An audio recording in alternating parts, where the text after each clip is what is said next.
এই যে শুনুন, আপনার কলসিতে কি একটু পানি হবে? দয়া করে আমাকে একটু পানি দিন, তৃষ্ণায় গলাটা একেবারে শুকিয়ে যাচ্ছে। হ্যাঁ নিশ্চয়ই, এই তো আমি কলসিতে জল ভরে বাড়িতে ফিরছিলাম। বাহ, কি রূপবতী মেয়ে! এত রূপবতী মেয়ে আমি আমার জীবনে কখনো দেখিনি। যাক, ভালোই হলো, আমি আমার মনের মতো যোগ্য পাত্রী পেয়ে গেলাম। কিন্তু আমি যে রাজকুমার, এটা ওর কাছ থেকে গোপন রাখতে হবে।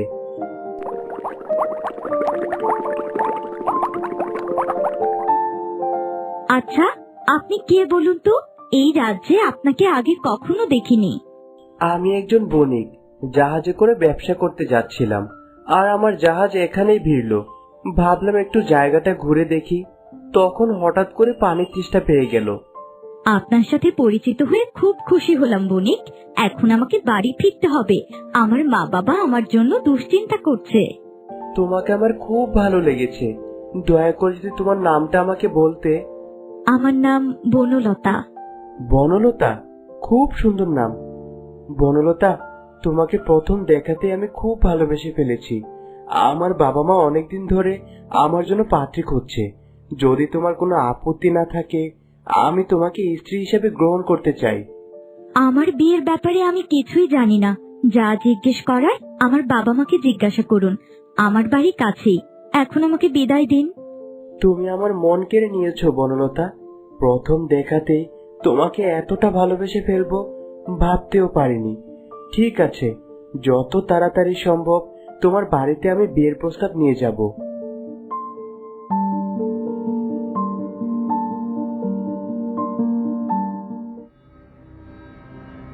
মা, এই দেখো, মহারানী এতক্ষণে পানি নিয়ে ফিরেছেন। একবার লাঠিটা নিয়ে এসো। আজ ওকে মেরে যদি রক্ত বের না করি, আমার নামও সোহিনী না। হতচ্ছাড়ি, কোথা থেকে আমার কপালে এসে জুটেছিস? সারাদিন কোথায় ছিলি তুই? ঘরের সব কাজকর্ম ফেলে বাইরে ঠ্যাং ঠ্যাং করে ঘুরতে চলে গেলি? বিশ্বাস করো মা, আমি ইচ্ছে করে দেরি করিনি। আসলে নদীর ঘাটে আমার একজনের সাথে দেখা হয়ে গিয়েছিল। দেখলে মা, এই বয়সে কতটা লোভী হয়েছে।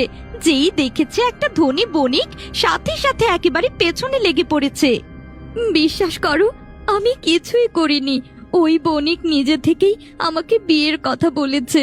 ওই বণিক আমাকে বিয়ে করতে চায়। কত বড় শখ! এখনো আমার বিয়ে হয়নি, ও নাকি বণিকের সাথে বিয়ে করবে। আমি বেঁচে থাকতে কখনোই তুই ধনী বণিকের সাথে বিয়ে করতে পারবি না। যদি বিয়ে করতে হয়, ওকে আমি বিয়ে করব।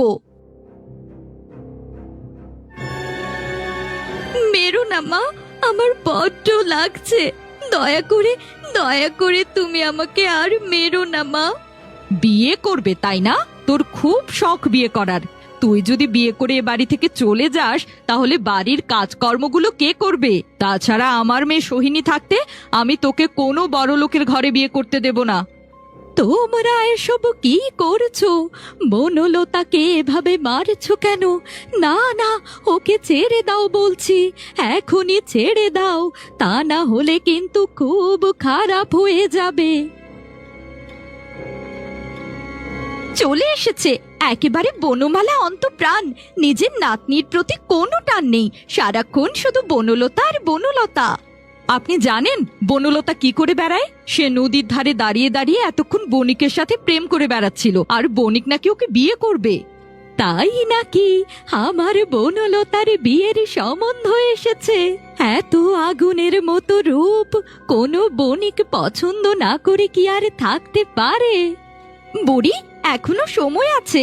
এই বনলতাকে তুমি বোঝাও, তা না হলে কিন্তু তোমাকে আর বনলতাকে আমি একসাথে বাড়ি থেকে তাড়িয়ে দেব। একবার নিজের দিকে তাকিয়ে দেখেছিস? তোর কোনো দিন বিয়ে হবে না। তোর মতো কুৎসিত দেখতে মেয়েকে এ পৃথিবীর কেউ বিয়ে করবে না। এত বড় কথা আমাকে বলতে পারলে আমিও দেখব ওই বণিকের সাথে কার বিয়ে হয়।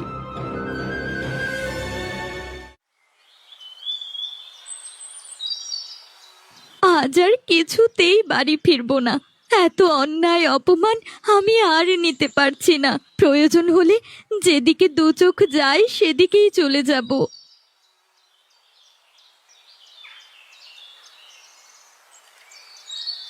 আরে বাহ, এই ফুল গাছটা দেখতে কতই না সুন্দর, একেবারে লাল টকটকে ফুল। যাই, ফুল আমি ছিঁড়ে নেই। দয়া করে আমাকে ছিঁড়ো না, আমার গায়ে হাত দিলে আমার তীব্র ব্যথা হয়। এবার বলো দেখি, তোমার কি চাই? আমি তোমার একটা ইচ্ছে পূরণ করব। না না, আমি তোমার গায়ে হাত দেব না, ভয় পেও না। আর তোমাকে আমাকে কিছুই দিতে হবে না। তুমি চাইলে আমাকে ছিঁড়ে ফেলতে পারতে, যেহেতু তুমি আমার গায়ে হাত দাওনি, আর তাই আমি তোমাকে একটা উপহার দেব।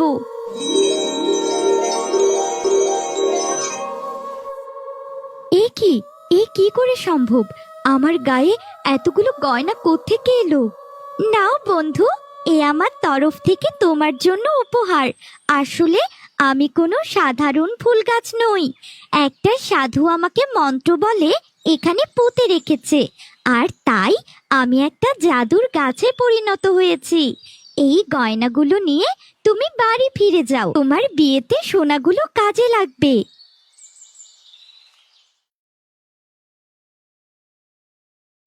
কি রে, কোথা থেকে ফিরছিস তুই? আর তোর গায়ে এতগুলো সোনার গয়না কোথা থেকে এলো? নিশ্চয়ই বিয়ের জন্য চুরি করে এনেছিস। ও মা, দেখে যাও তোমার বনলতা কি কাজ করেছে। এ কি, এতগুলো সোনার গয়না তুই কোথায় পেলি? ও মা, আমার উপর রাগ করো না। আমি জঙ্গলে যখন হেঁটে যাচ্ছিলাম, তখন একটা জাদুর গাছ দেখলাম। সেই জাদুর গাছের একটা ফুল আমার সাথে কথা বলে উঠলো, আর গয়নাগুলো সে আমার বিয়ের জন্য উপহার দিয়েছে। দে, আমাকে সবগুলো গয়না দিয়ে দে, তা না হলে কিন্তু খুব খারাপ হয়ে যাবে। কত বড় সাহস! তুই আমার ফুল গাছের কাছ থেকে গয়না চেয়ে এনেছিস, আবার সেই গয়নাগুলো গায়ে জড়িয়ে রেখেছিস। তুই জানিস না আমার অনুমতি ছাড়া এই ফুল গাছের কাছে যাওয়া নিষেধ। বিশ্বাস করুন বাবা, আমি কোনো কিছু চেয়ে আনিনি। ওই ফুল গাছ নিজেই আমাকে গয়না দিয়েছে। বাবা, ও বাবা, আমার প্রণাম গ্রহণ করুন। এই মেয়েটা একটা চোর, ও অনেক খারাপ কাজ করে বাবা। আপনি ওকে শাস্তি দিন। দেখলেন তো কিভাবে আপনার ওখান থেকে গয়নাগুলো নিয়ে এলো। আরে বাহ, ভারী মিষ্টি মেয়ে তো তুই। একদম সত্যি কথা বলেছিস। এই চোর মেয়েটাকে একটা শাস্তি দিতেই হবে। না বাবা, দয়া করে আমাকে কোনো শাস্তি দেবেন না। আমি কোনো অপরাধ করিনি, আমার কথা বিশ্বাস করুন।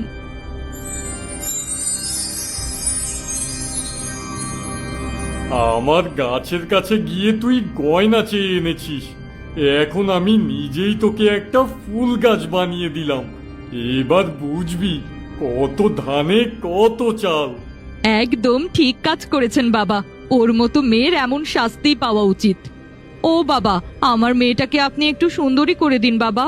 আপনার কাছে আমার আর কিছুই চাওয়ার নেই। তোর মেয়ে আমাকে সত্যি কথা বলে আমার কাজে সাহায্য করেছে, আর তাই তার রূপ আর সৌন্দর্য আমি বাড়িয়ে দিচ্ছি। ওকে আমি দেখতে একদম এই মেয়েটার মতোই করে দেব, কারণ বনলতা সত্যিই খুব সুন্দরী ছিল।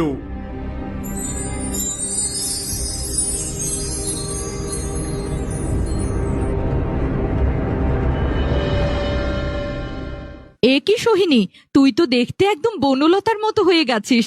আরে বাহ, কি সুন্দর দেখাচ্ছে তোকে। যাক, ভালোই হলো, আমার ঘাট থেকে একটা আপদ দূর হয়েছে, আর তুই দেখতে বনলতার মতোই হয়ে গেছিস। ও মা, ভালোই হলো, এবার আর আমাকে কেউ আটকাতে পারবে না। বণিক আমাকে বনলতা মনে করে নিশ্চয়ই বিয়ে করবে। এবার যেভাবেই হোক বণিককে আমার বিয়ে করতেই হবে।